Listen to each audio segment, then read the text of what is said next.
বন্ধুরা, জাহান্নামের শাস্তি কেমন হবে জানেন?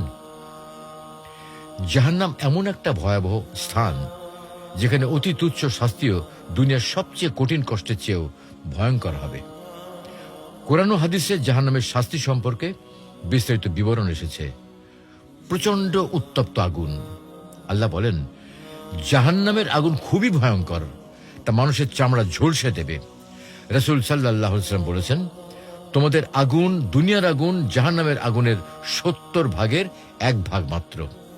জাহান্নামীদের তৃষ্ণার্ত করে রাখা হবে, কিন্তু তাদের পান করার জন্য দেয়া হবে খুবই গরম পানি, যা তাদের অন্ত্র নাড়িভুড়ি টুকরো টুকরো করে ফেলবে। তাদের পান করানো হবে গলে যাওয়া ধাতব পদার্থ ও পুঁজ, যা গিলে ফেলার মতো হবে না, বরং তারা চরম কষ্টের মধ্যে থাকবে। জাহান্নামীদের ক্ষুধার্ত রাখা হবে, কিন্তু তাদের খাবার দেয়া হবে জাক্কুম গাছের ফল, যা এতই বিষাক্ত হবে যা পেটে পৌঁছানোর সঙ্গে সঙ্গে শরীরের সমস্ত অঙ্গ প্রত্যঙ্গ ছিন্ন ভিন্ন হয়ে যাবে। জাহান্নামীদের পোশাক হবে গলিত তামা ও আগুনের তৈরি। তাদের হাত পা লোহার শিকলে বেঁধে ফেলা হবে এবং আগুনের মধ্যে টেনে নিয়ে যাওয়া হবে। চেহারা পুড়িয়ে দেওয়া হবে। আল্লাহ বলেন, সেদিন কিছু মানুষের চেহারা আগুনে ঝলসে যাবে, তারা হবে হতাশ ও বিপর্যস্ত। রাসূল সাল্লাল্লাহু আলাইহি ওয়াসাল্লাম বলেছেন, জাহান্নামের আগুন এত তীব্র হবে যে একবার চেহারা স্পর্শ করলে মাংস গলে যাবে এবং দাঁত বেরিয়ে যাবে। সবচেয়ে হালকা শাস্তি হবে কেমন?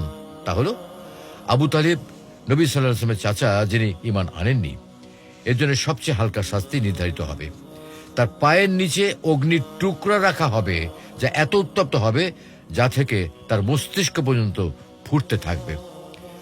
জাহান্নামীরা কখনো মরবে না, বাঁচবেও না। জাহান্নামের শাস্তি হবে চিরস্থায়ী। তারা বারবার অনুরোধ করবে যেন তাদের মেরে ফেলা হয়, কিন্তু তাদের মৃত্যু আসবে না, বরং অনন্তকাল ধরে কষ্ট সহ্য করতে হবে। কিভাবে বাঁচা যাবে? তওবা ও ইস্তেগফার করা, নামাজ পড়া ও আল্লাহর আদেশ মেনে নেওয়া, অন্যায় ও পাপ কাজ থেকে বেঁচে থাকা, সত্য কথা বলা ও অন্যকে অন্যায় থেকে বিরত রাখা, এবং দুস্থদের সাহায্য করা ও দান সাদকা করা। জাহান্নাম এমনই এক ভয়াবহ স্থান যেখানে এক মুহূর্তের শাস্তিও সহ্য করা অসম্ভব।